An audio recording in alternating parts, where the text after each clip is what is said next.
Now, there is one caveat to all of this.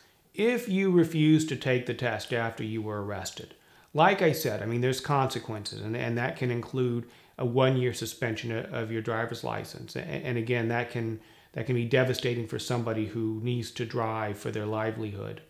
But it can sometimes help their case in court, because if the prosecutor does not have a reading of their BAC from a breathalyzer or from a blood analysis, then it can be much harder for the prosecutor to prove the case in court that they were driving under the influence. And indeed, we've defended a lot of cases where there was not a BAC result and gotten a lot of those cases dismissed.